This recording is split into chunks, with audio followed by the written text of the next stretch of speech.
আসসালামু আলাইকুম। ডক্টর ইউনূসকে ঘিরে একটি পরিস্থিতির উদ্ভব হতে পারে, সেই হুঁশিয়ারি বা সতর্কবার্তা যুক্তরাষ্ট্রের পক্ষ থেকে দেয়া হয়েছে।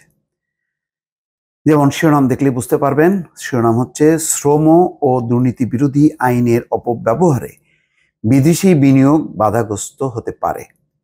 ইউনূসের মামলা প্রসঙ্গে যুক্তরাষ্ট্র এই কথা বলছে। খবরটা হচ্ছে এরকম, নোবেলজয়ী ডক্টর মোহাম্মদ ইউনূসের বিরুদ্ধে মানি লন্ডারিং প্রতিরোধ আইনে ঢাকার আদালতে চলা মামলার প্রসঙ্গটি উঠে এসেছে যুক্তরাষ্ট্রের পররাষ্ট্র মন্ত্রণালয়ের নিয়মিত ব্রিফিংয়ে।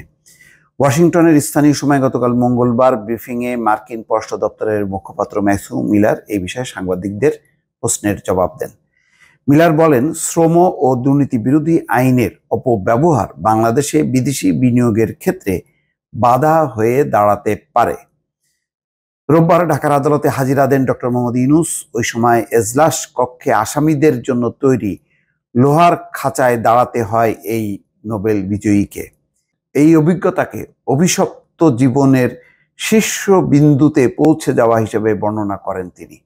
খুবই দুঃখজনক। আসলেই বাংলাদেশের এরকম এটা গৌরবের ব্যাপার যে বাংলাদেশের কোনো মানুষ নোবেল বিজয়ী হয়েছেন। সেটাকে আমরা একটা ক্যাশ করতে পারতাম না, এখানে উল্টো চিত্র। কেন সেই চিত্র? এর অনেক রাজনৈতিক ব্যাখ্যা আছে, বিশ্লেষণ আছে, সেটির দিকে গেলাম না। কিন্তু এই ঘটনাটা ডক্টর ইউনূসকে নিয়ে যা হচ্ছে, এটা কিন্তু উন্নত দেশ, পশ্চিমা দেশ ভালোভাবে দেখছে না। তারা বিবৃতি দিচ্ছে, অনুরোধ করছে, দফায় দফায় পত্রিকায় পয়সা খরচ করে বিজ্ঞপ্তি পর্যন্ত দিচ্ছে, কিন্তু তারপরেও কিন্তু সরকার তার অবস্থান থেকে সরছে না। তো এটার পরিস্থিতি কি হতে পারে, কি পরিণতি হতে পারে, এটা ওয়াশিংটন যেমন, জাতিসংঘ তেমন সবাই কিন্তু সতর্ক বার্তা দিচ্ছে।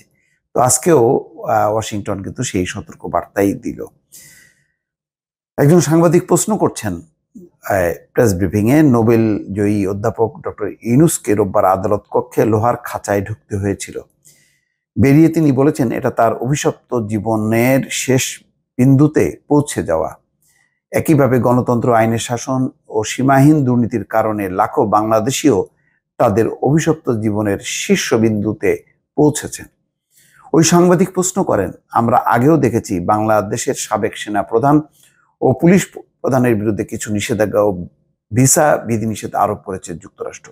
আপনি কি মনে করেন গত জানুয়ারির বিতর্কিত নির্বাচন পরবর্তী সময়ে ক্ষমতাসীনদের দায়বদ্ধতা নিশ্চিত করতে এটা যথেষ্ট? নাকি বাংলাদেশের গণতন্ত্রপ্রেমী মানুষের পাশে দাঁড়াতে প্রতিশ্রুতি অনুযায়ী আরো কোনো ব্যবস্থা নেওয়ার কথা আপনারা চিন্তা ভাবনা করছেন? জবাবে মিলার বলেন, ডক্টর ইউনূসের বিরুদ্ধে চলমান মামলার অগ্রগতি গভীরভাবে পর্যবেক্ষণ করছে যুক্তরাষ্ট্র। আমরা আগেও উদ্বেগ জানিয়ে বলেছি, এই মামলায় বাংলাদেশের শ্রম আইনের অপব্যবহার করা হচ্ছে। ডক্টর ইউনূসকে হয়রানি করতে আর ভয় দেখাতে এমনটা করা হচ্ছে। সতর্ক করে মার্কিন পররাষ্ট্র মন্ত্রণালয়ের মুখপাত্র মিলার বলেন, এভাবে শ্রম ও দুর্নীতি বিরোধী আইনের অপব্যবহার চলতে থাকলে বাংলাদেশে আইনের শাসন নিয়ে প্রশ্ন উঠতে পারে। বিদেশি বিনিয়োগ বাধাগ্রস্ত হতে পারে, এই বিষয়ে উদ্বেগ রয়েছে। মিলার বলছেন, ডক্টর ইউনূসের আপিল প্রক্রিয়া চলমান, তাই তার জন্য একটি ন্যায্য ও স্বচ্ছ আইনি প্রক্রিয়া নিশ্চিত করতে আমরা বাংলাদেশ সরকারকে উৎসাহ দিয়ে যাচ্ছি, কিন্তু এমন কোনো দৃশ্যমান পদক্ষেপ দেখছি না। তার মানে হচ্ছে এক ধরনের হতাশা, কিন্তু তারা বলছেন যে তারা বাংলাদেশ সরকারকে অনুরোধ করছে, পাশে দাঁড়ানোর কথা বলছে, কিন্তু সেই পদক্ষেপটা তারা দেখছে না। দর্শক, জানি না শেষ পর্যন্ত এসবের হঠাৎ হঠাৎ করে কি পরিণতি হয়, সেগুলি সামাল দেয়া সরকারের পক্ষে কতখানি সহজ হবে বা কি চিন্তা করবে, এটা হয়তো দেখার বিষয় আছে।